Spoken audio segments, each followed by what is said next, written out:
Assalamualaikum warahmatullahi wabarakatuh. Salam sejahtera bagi kita semua. Salam, Om Swastiastu, Namo Buddhaya, salam kebajikan.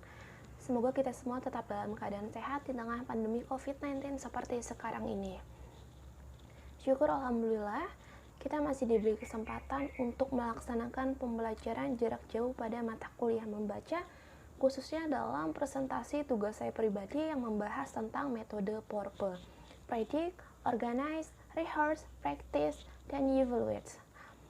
Pertama-tama yang saya hormati Bapak Nur Irwansyah, MPD, selaku dosen pengampu mata kuliah membaca, dan yang saya hormati pula teman-teman dari kelas X3A yang namanya tidak bisa saya sebutkan satu persatu, namun tidak mengurangi rasa hormat dan takjim saya kepada kalian semua. Baik, sebelumnya izinkan saya untuk memperkenalkan diri saya terlebih dahulu. Perkenalkan, nama saya Nur Adinda dengan NPM 202021500142. Baik, kita langsung saja masuk ke bagian inti dari presentasi tugas kali ini, yaitu pembahasan materi. Dimohon kepada teman-teman dari kelas X3A untuk menyimak videonya dengan cermat agar materi dapat dicerna dengan baik. Hakikat metode PORPE. Dalam metode PORPE, peserta didik melaksanakan kegiatan yang berhubungan dengan proses kognitif dan metakognitif, seperti mengingat, memahami, menganalisis, menyintesis, dan mengevaluasi materi bacaan. Dari pernyataan tersebut, dapat dikatakan bahwa PORPE merupakan suatu metode pembelajaran yang aktif dan mandiri untuk memahami dan mempelajari suatu teks. Metode tersebut dikatakan termasuk dalam metode pembelajaran aktif karena dalam proses pembelajarannya, dimana seperti yang dijelaskan sebelumnya, siswa dilatih untuk menjadi lebih aktif karena mereka sendiri yang menganalisis, memahami, serta menyintesis teks bacaan mereka. Selanjutnya, metode tersebut dikatakan untuk persiapan dalam menghadapi ujian esai, tetapi tidak menutup kemungkinan metode PORPE dapat digunakan untuk persiapan tes objektif. Hal tersebut didasarkan pada penelitian lebih lanjut tentang metode PORPE yang dilakukan oleh Simpson, Stahl, dan Hayes dengan judul penelitian PORPE Research Validation yang mengarah pada upaya peningkatan pemahaman membaca. Pernyataan ini berdasar asumsi bahwa ketika siswa dapat mengerjakan tes esai secara baik, maka secara otomatis mereka juga dapat mengerjakan tes objektif dengan baik pula. Itu berdasarkan asumsi Simpson dan kawan-kawan. Tujuan metode PORPE yang pertama adalah mengaktifkan dirinya dalam mempelajari sebuah konsep melalui kegiatan perencanaan, memonitor, dan mengevaluasi tahapan belajar yang dilaksanakan. Jadi maksudnya adalah siswa akan lebih aktif karena mereka melaksanakan kegiatan seperti merencanakan, memonitor, dan mengevaluasi tahapan pada teks bacaan siswa tersebut. Yang kedua adalah mempelajari proses yang berkenaan dengan mempersiapkan diri menghadapi ujian uraian. Ketika siswa tersebut sudah mempelajari teks bacaannya, sehingga siswa tersebut akan memahami apa isi dari teks bacaan tersebut, sehingga siswa tersebut dapat siap untuk melaksanakan ujian yang akan dihadapi. Yang ketiga adalah menggunakan proses menulis sebagai alat untuk mempelajari teks bacaan. Metode PORPE ini juga termasuk metode yang ketika untuk memahami suatu teks bacaan, siswa akan diperintahkan untuk menulis kembali teks bacaan tersebut agar siswa tersebut lebih memahami teks bacaannya, seperti itu. Selanjutnya adalah rasional. Simpson sebagai pencetus metode baca ini menyatakan bahwa PORPE pada dasarnya adalah metode yang bertujuan untuk membuktikan bahwa menulis dapat digunakan sebagai sarana terbaik dalam membentuk kemandirian membaca pada setiap jenis bahan bacaan dan mengatasi kelemahan siswa ketika menghadapi soal esai.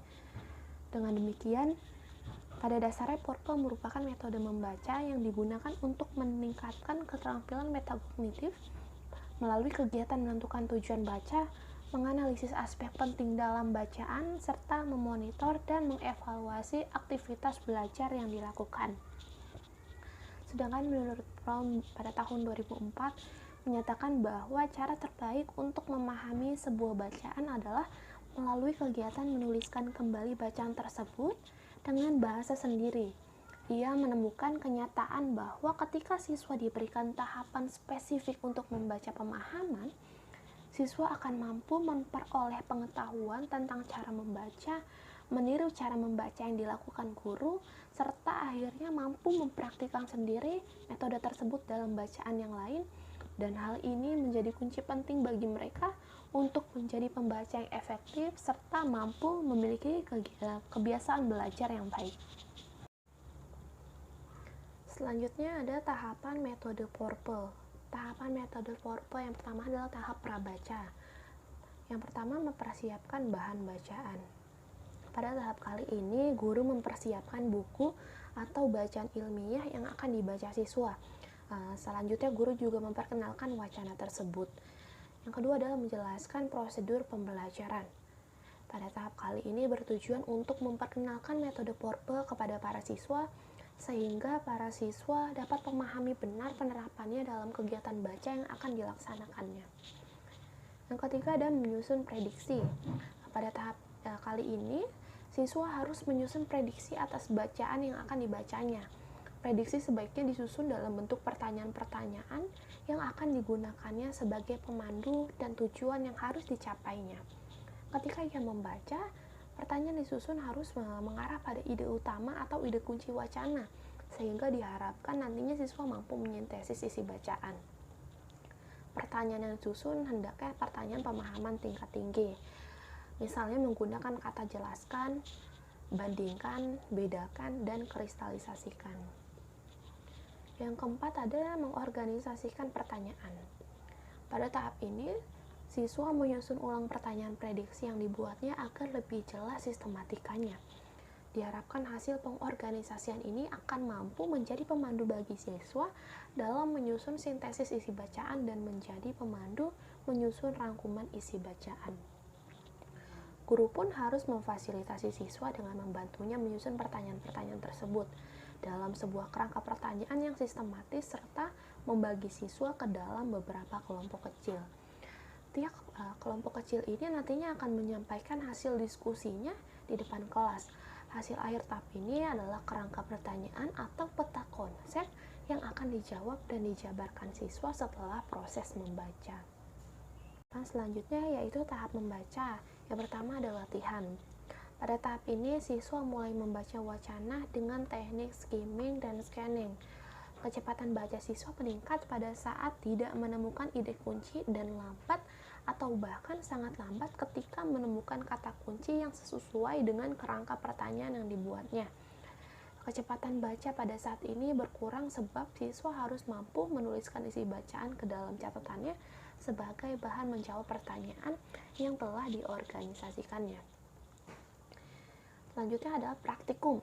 Pada tahap ini siswa memvalidasi hasil belajarnya melalui kegiatan menulis kerangka berdasarkan kerangka pertanyaan yang disusunnya sehingga menjadi sebuah kerangka baru versi siswa.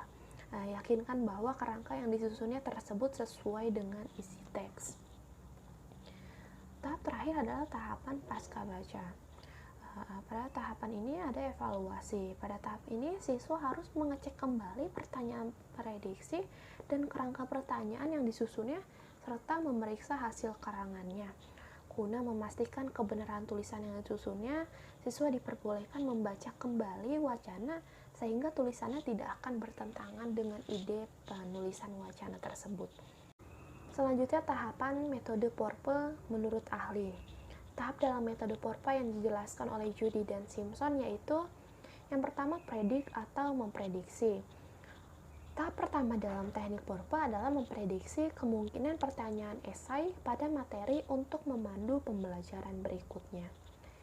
Yang kedua ada organize atau mengorganisasi.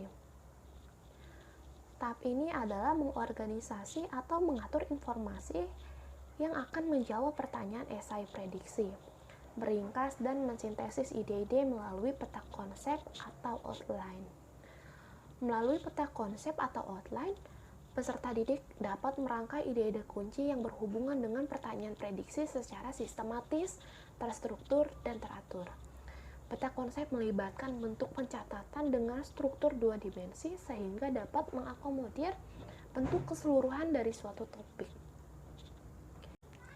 Yang ketiga, rehearse atau melatih.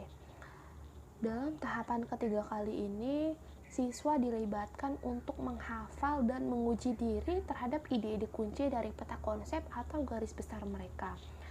Artinya, peserta didik secara lisan menjawab pertanyaan esai prediksi mereka, sehingga ide-ide kunci dapat ditransfer ke memori otak.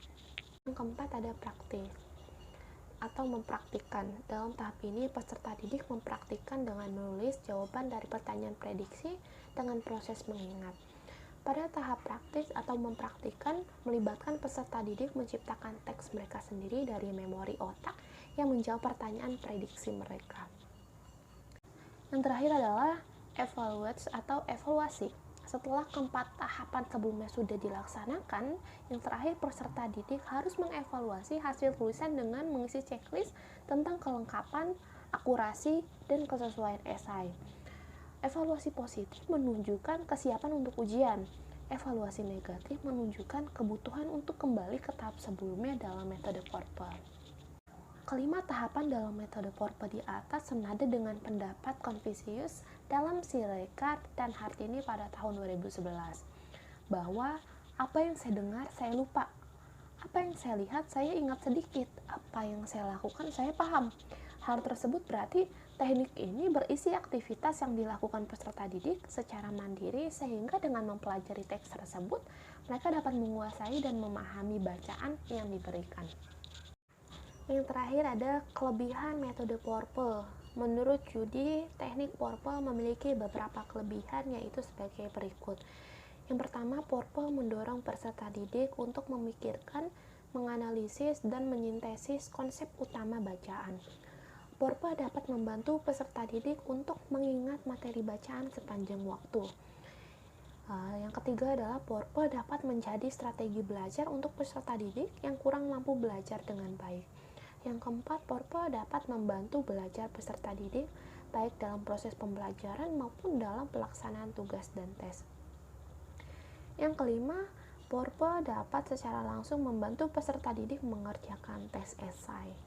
Dari pendapat di atas dapat disimpulkan bahwa kelebihan dari metode Porper adalah dapat mendorong peserta didik untuk memikirkan, menganalisis, dan menyintesis konsep utama bacaan karena metode Porper terdiri dari 5 tahap pembelajaran, di mana pada tahap predik, peserta didik diminta untuk berpikir dan menganalisa ide pokok yang kemudian dibuat dalam bentuk pertanyaan prediksi. Pada tahap organize, peserta didik juga diminta untuk berpikir dan menganalisa informasi yang mengandung jawaban dari pertanyaan. Berdasarkan materi yang sebelumnya disampaikan, dapat ditarik kesimpulan bahwasanya metode Porper merupakan suatu metode studi membaca yang didesain untuk pertama, menolong siswa dalam merancang, memantau, dan mengevaluasi materi bacaan yang dipelajari. Yang kedua, mempelajari proses yang terlibat dalam menyiapkan ujian esai. Serta yang terakhir, menggunakan proses menulis sebagai sarana untuk mempelajari materi bidang studi.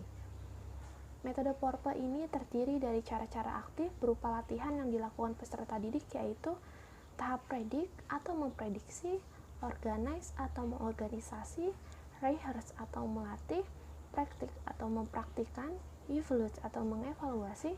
Semua tahap pembelajaran tersebut dilaksanakan oleh peserta didik dan guru hanya berperan sebagai fasilitas sehingga peserta didik dilatih untuk belajar mandiri dan menjadi aktif. Sekian presentasi tugas saya kali ini yang membahas tentang metode Porper.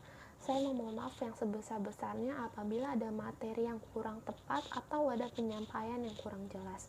Kurang lebihnya mohon maaf. Sekian, terima kasih. Wassalamualaikum warahmatullahi wabarakatuh.